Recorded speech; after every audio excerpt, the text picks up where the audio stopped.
గత సంవత్సర కాలంగా చూస్తే 95% మనం సమ్మక్క సారలక్క బ్యారేజ్ పనులు పూర్తి చేసి ఉన్నాం. ఆ మిగతా 5% అంటే ఏనుగెళ్ళింది తోక చిక్కింది అన్నట్టుంది పరిస్థితి అంది. ఆ మిగతా 5% పనులు చేయలేని చేతగాని దద్దమ్మ ప్రభుత్వం కాంగ్రెస్ ప్రభుత్వం అని నేను జనగామ జిల్లా ప్రజలందరూ కూడా గుర్తు చేస్తా ఉన్నా. ఎందుకోసం ఈ మాట చెప్తా ఉన్నామంటే కేసీఆర్ గారు అన్ని చేసి పెట్టిపోయారు. అనుమతులు ఇచ్చిండ్రు, బ్యారేజ్ కన్స్ట్రక్షన్ ఆల్మోస్ట్ అయిపోయింది, everything is done. Devadula finish అవ్వాలంటే ఇంకా 5% పని ఉంది అంతే. అది కూడా సంవత్సరం నుంచి తట్టెడు మట్టి కూడా ఎత్తిపోయకుండా మరి కాంట్రాక్టర్లకు మాత్రం బిల్లుల మీద బిల్లులు ఇస్తున్నారు తప్పితే తట్టెడు మట్టి కూడా ఎత్తిపోయలే. మరి ఇదే కడియం శ్రీహరి గారిని అడుగుతా ఉన్నా నేను, మీరు ఇదివరకు ఇరిగేషన్ మినిస్టర్గా చేసి ఉన్నారు, మీకు తెలియదా దేవాదులలో జరిగిన మోసం? ఆనాడు మీరు చంద్రబాబు నాయుడు గారు పక్కన లేరా? మరి తర్వాత కేసీఆర్ గారు పక్కన ఉన్నారు. ఎంత న్యాయంగా మనం డిజైన్ చేసుకున్నాము. ఆ ప్రాజెక్టు వల్ల ఇవాళ అన్న చెప్పినట్టు 1,500 ఎకరాలకు నీళ్లు వారే పరిస్థితి ఉంది. మీకు తెలియదా? మరి మీరు సీనియర్ నాయకులు కాదా? అడగండి మీ ముఖ్యమంత్రిని. ఎవరి కోసం అడుగుతారు? స్టేషన్ గన్పూర్ ప్రజల కోసం, జనగామ జిల్లా ప్రజల కోసం అడగండి. కంప్లీట్ చేపియండి సమ్మక్క సారలమ్మ బ్యారేజ్ని. సీనియర్ నాయకులు అయి ఉండి అవకాశవాదం కోసం మీరు పార్టీ మారింది. ప్రజలు మాత్రం మిమ్మల్ని క్షమించే ప్రసక్తే లేదని ఈ సందర్భంగా తెలియజేస్తా ఉన్నాం.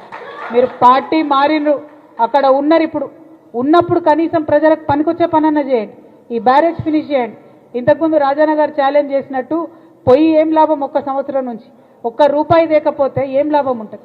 రేపు పొద్దున కోర్టులు మీరు చూస్తూ ఉన్నారు. దేశవ్యాప్తంగా కోర్టులలో చాలా మంచి తీర్పులు వస్తూ ఉన్నాయి. అన్ని రాష్ట్రాలలో కూడా విపరీతమైనటువంటి పార్టీ ఫిరాయింపులు జరుగుతున్నటువంటి నేపథ్యంలో అద్భుతమైన తీర్పులు వస్తూ ఉన్నాయి. మనం కూడా బీఆర్ఎస్ పార్టీ నుంచి సుప్రీంకోర్టులో కేసు వేసి ఉన్నాం. న్యాయ వ్యవస్థపై మాకు సంపూర్ణ విశ్వాసం ఉంది. తప్పకుండా బీఆర్ఎస్కి అనుకూలంగా తీర్పు వస్తుంది. ఎందుకంటే ప్రజాపక్షాన ఉన్నటువంటి పార్టీ బీఆర్ఎస్ పార్టీ నుండి కడియం శ్రీహరి గారిని ఎన్నుకున్నారు కాబట్టి ఖచ్చితంగా పార్టీ ఫిరాయించినటువంటి వారికి వ్యతిరేకంగా తీర్పు వస్తుంది. తద్వారా ఇక్కడ ఉప ఎన్నిక వస్తుంది అనేటటువంటి సంపూర్ణ విశ్వాసం నాకున్నది. మరి మన ప్రజలు, జనగామ జిల్లా ప్రజలంటే మీకు తెలుసు, చాలా చైతన్యం ఉన్నటువంటి ప్రజలు.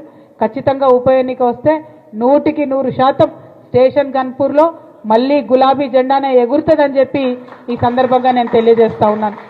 మరి అన్న రాజన్న గారి ఆధ్వర్యంలో అద్భుతంగా బీఆర్ఎస్ పార్టీ కార్యక్రమాలు చేసుకుంటా ఉన్నాం. ప్రభుత్వ వైఫల్యాలను ఎండగడతా ఉన్నాం.